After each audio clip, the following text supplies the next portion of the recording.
Oke, selamat datang kembali di channel United Identity, channel untuk fans United yang seharusnya bisa berpikir logis dan sistematis.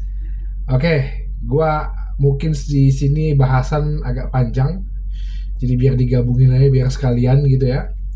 Pertama, dengan wajah yang tidak bahagia, gua akan membahas kekalahan telak 4-0 Manchester United terhadap Crystal Palace. Seperti gue bilang di preview, optimisnya sih 1-2, 2-1 menang. Tapi realistisnya gue bilang apa? Imbang aja udah bagus. Dan kenyataannya ya udah kalah. Udah terima kalahan itu. Oke.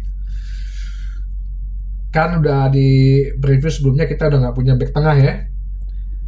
Ternyata pada saat line up keluar, Johnny Evans tampil, yang ternyata juga setelah berapa menit jam pertandingan banyak berita mengatakan bahwa sebenarnya Johnny Evans itu tidak lolos secara fitness untuk bermain karena dia juga baru cedera, akhirnya dipaksakan.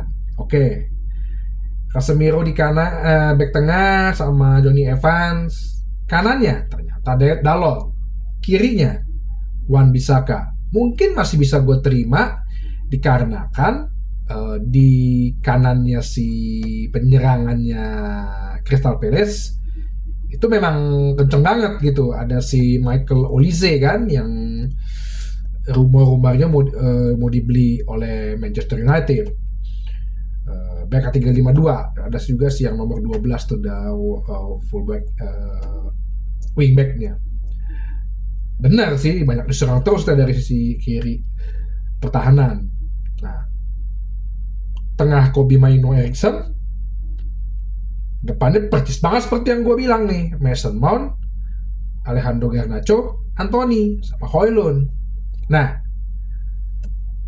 kalau dari sisi penyerangan kita jujur mandek ya.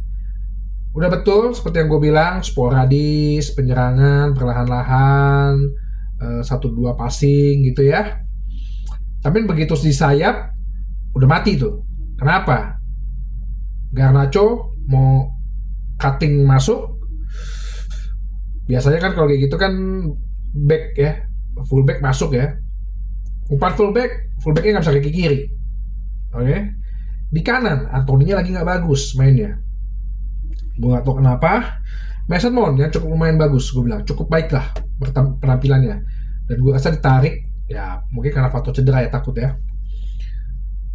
Kobe Maino, udah gue bilang Kobe Maino tuh sejak tampil di timnas Inggris permainannya nggak sebagus yang sebelumnya, agak menurun gue bilang, nggak terlalu apa ya, sparkling gitu ya. Eriksen ya, Essen Eriksen udah berumur gitu ya. Johnny Evans tampak kelelahan. Casemiro ya gimana, gue nggak tahu ya apa dia emang nggak nyaman di posisi itu karena terpaksa dan karena juga emang nggak terbiasa dari seorang DM menjadi center back. Gol pertama dia terlalu maju, gue bilang dia seharusnya bisa keep aja gitu, akhirnya dia bisa dilewatin. Cuman setelah itu kan gue bilang kan lapangan Crystal Palace tuh kayaknya agak pendek gitu loh, jadi pemain dari tengah 2-3 lari langkah udah bisa ke dekat kotak penalti. Itu pun juga nggak ada yang nutup. Johnny Evans juga masih bingung dan telat. Oke, gol 0-1. Kemudian permainan tidak nggak ada perkembangan ya, sampai akhirnya Dalot keteteran dari sisi kanan, gol lagi 2-0. Oke, pertama tuh gol pertama maksudnya masih menit ke 12 ya, gue pikir oke lah masih bisa lah. Terus ada gol di anulir yang menurut gue sih apa ya, 50-50 lah tuh ya. Sebenarnya kan menabrak itu kan pada saat di udara gitu loh. Nggak sebelum sebelum si Henderson naik itu ditabrak, enggak gitu. Oke lah, kita bukan tim yang mau menyalahkan wasit. Oke, walaupun kita udah berapa kali istilahnya dipecundangin lah ya oleh keputusan wasit. Babak kedua nggak ada perubahan pemain. Oke, mungkin Ten Hag masih percaya, dan juga gue lihat juga ya line ups-nya, pemain cadangannya anak-anak ini semua, anak-anak akademi semua gitu loh. Kecuali Ahmad Diallo sama si Amrabat. Oke. Ya. Sampailah lagi di babak kedua nggak berubah. Dapatlah gol ketiga. Yang menurut gua itu juga kesalahan Dalot yang nggak bisa menutup gerakan ya. Dapat. Terus dapat lagi gol keempat menit ke-60, di mana pada saat itu si Casemiro blunder. Gue juga nggak tahu kenapa dia jadi center. Ya gimana ya, bukan posisi dia juga sih gitu loh. Jadi dia mungkin lebih kebingung, temennya partnernya juga dia nggak pernah main, terus si Johnny Evans terus akhirnya udah kelelahan juga, nggak ada yang backup nolongin dia, sampai akhirnya ya pergantian pemain, Amrabat masuk, itu juga nggak berarti banget. Diallo masuk, menurut gue juga nggak terlalu berarti banget. Ya udah jalan lah, akhirnya tanpa ada serangan yang berarti, shot on goal kita juga cuma 2. Akhirnya kita berada di posisi 8, yang dimana gue bilang sebenarnya kan gue udah bilang kemarin, gue sih udah gak masalah pertandingan ini gitu, mendingan lo fokus aja di final Piala FA gitu loh. Toh juga kalau maupun mengejar Liga Eropa ya, kalau misalnya dapat dari Piala FA oke, bagus, kita punya piala.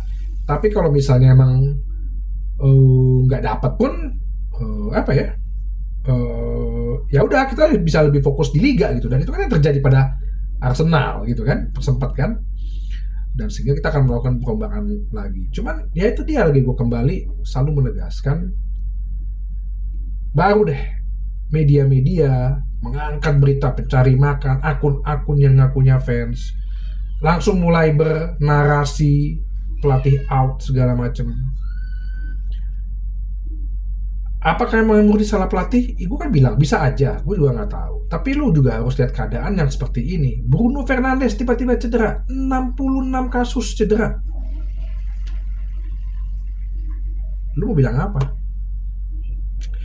Ya, tapi seharusnya lu bisa dong, sebagai kalau emang pelatih hebat, ya pelatih siapa sih? Lu sebutin deh. Ada nggak lo contoh pelatih hebat dengan 66 kasus cedera, pemain-pemain yang seperti ini? Ya mungkin pemain-pemain udah lemes, bukan karena pelatih ya. Mungkin bisa juga mereka lemes karena manajemen loh. Bisa jadi mereka udah nggak bergairah karena manajemen, karena aduh ini gimana sih teman-teman gue bisa jadi cedera, gimana gue mau main, gimana gue mau berkembang. Coba. Terus semua nyalain pelatih. Lo tahu kan kemarin gue bilang pelatihnya si Erik ten Hag diincar oleh Bayern Munchen. Kalau gue jadi ETH nih, ya, gue ngajuin surat resign, ya, langsung besokannya gue pengumuman gue kerja ditetapkan sebagai manajer Bayern Munchen. Lu bagaikan dilempar kotoran tuh fansnya. Gue sendiri tuh nggak habis pikir. Lu gimana ya? Basis fansnya itu bisa gitu tergembosin oleh orang-orang yang cuman ngerecokin. Udah gue bilangin, banyak orang yang tidak mau Manchester United ini rise again. Gue perbandingan ya, Liverpool itu sejak mereka juara terakhir Liga 1 ya dulu namanya ya, gelar ke-18 mereka selama 30 tahun.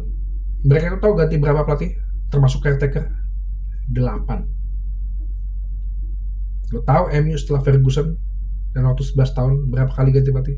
8. Kok fansnya bisa begitu sabar ya? Basis fansnya itu bisa begitu sabar ya? Fanbase-nya itu kok bisa begitu sabar ya? Whatever lo bilang satu, ya cuma 30 tahun satu. Tapi kesatuannya itu tuh, identitas klubnya itu tuh bener-bener kokoh gitu loh.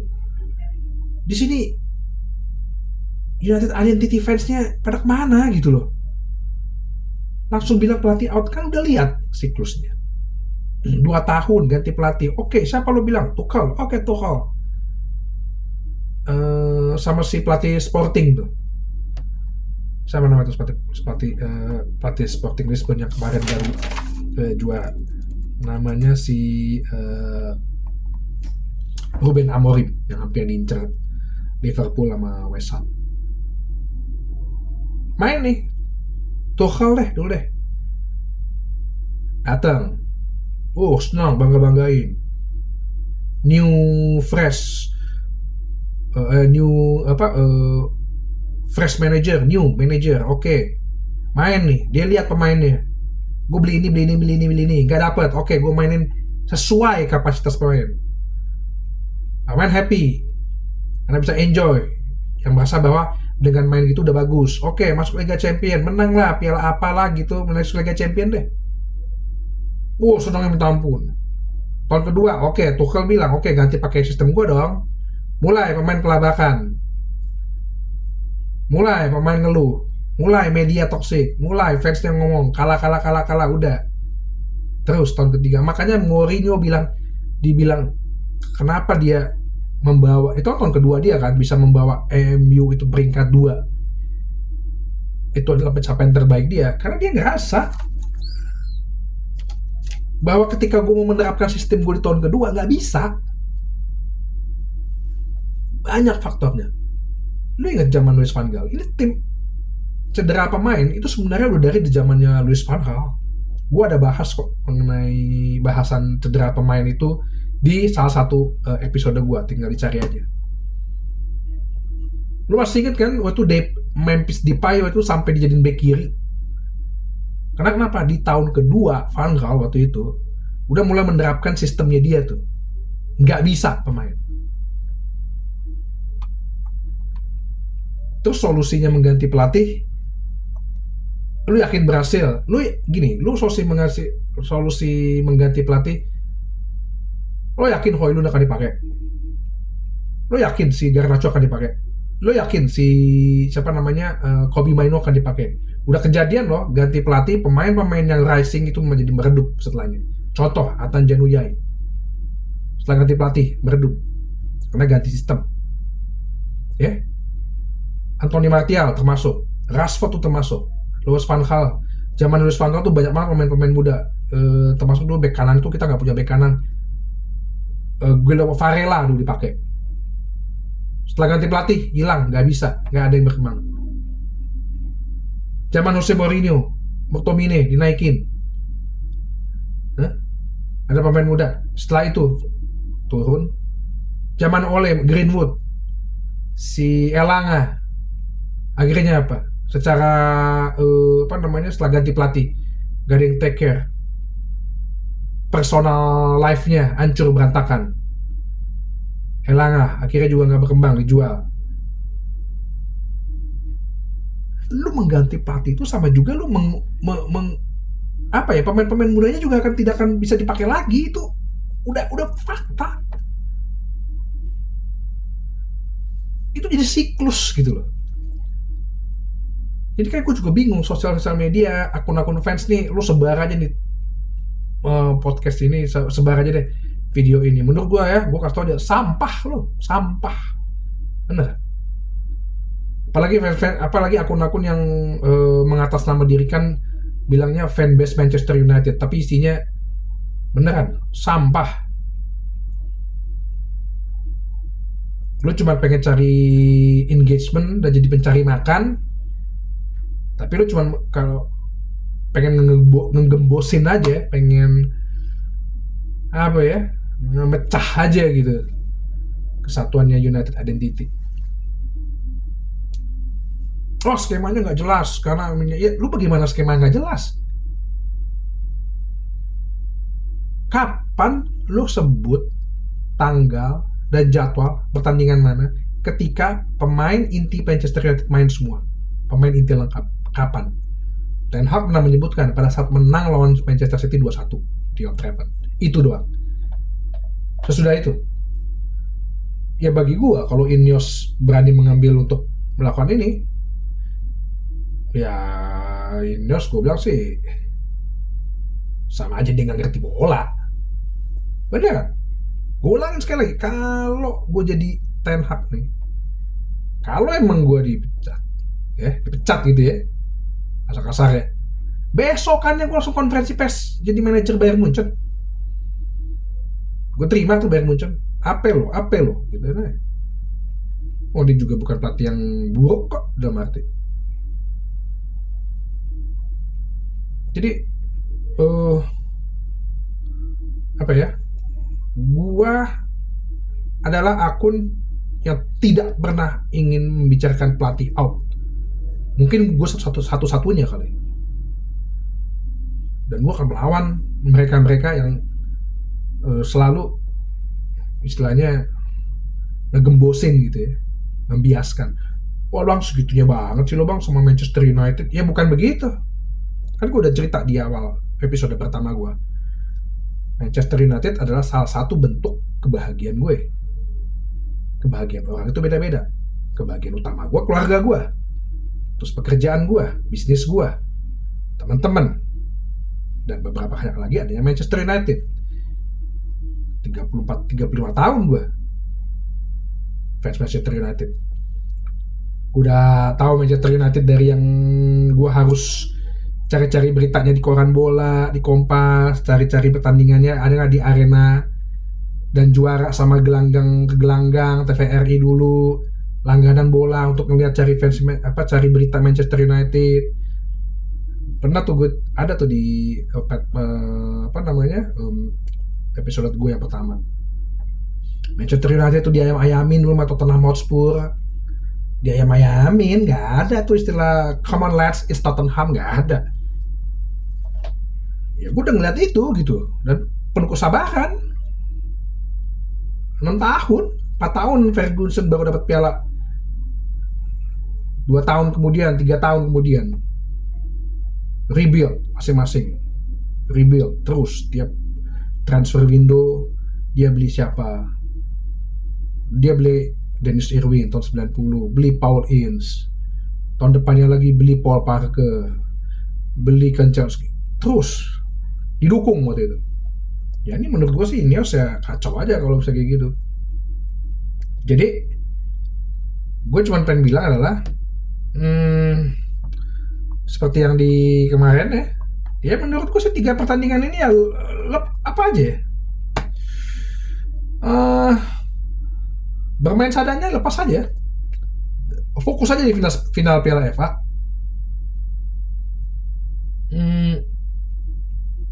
Gue tidak akan pernah bilang bikin judul pecat pelatih, nggak ada. Gue tidak akan pernah bilang ya, karena gue selalu stick dengan mengatakan bahwa Alex Ferguson, your job now is to stand behind the manager. Anda pernah merasakan itu? Lo tahu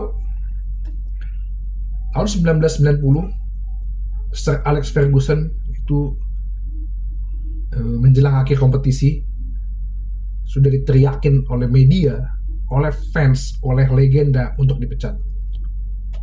Dan apa yang terjadi? Semifinal Piala FA, Manchester United melawan Oldham Athletic. Saat itu belum ada liga utama, jadi Manchester United main di Liga 1 istilahnya. Oldham Athletic adalah main di Liga 2, peringkat 8. Kondisinya hampir sama dengan kemarin semifinal Coventry. Pertandingan pertama imbang, dulu zaman harus diulang, gak ada penalti, baru pertandingan keduanya menang 2-1. Di final, mereka susah payah mengalahkan Crystal Palace, yang notabene adalah peringkat tengah. Dan musim itu di Liga, MU itu peringkat 13 finishnya. Liverpool lah juara 18 terakhirnya waktu itu. Ya. Terus dapatlah Piala FA. Dan apa yang dilakukan oleh manajemen? Mempertahankan Sir Alex Ferguson. Dan yang lo tahu, itu adalah keputusan terbaik dalam sejarah sepak bola Inggris. Dan salah satu keputusan terbaik dalam sejarah sepak bola di dunia. Setelah itu lo tahu sendiri kan prestasinya bagaimana. Oke? Jadi tetaplah menjadi fans United yang selalu berpikir logis dan sistematis di channel United Identity. Sampai jumpa.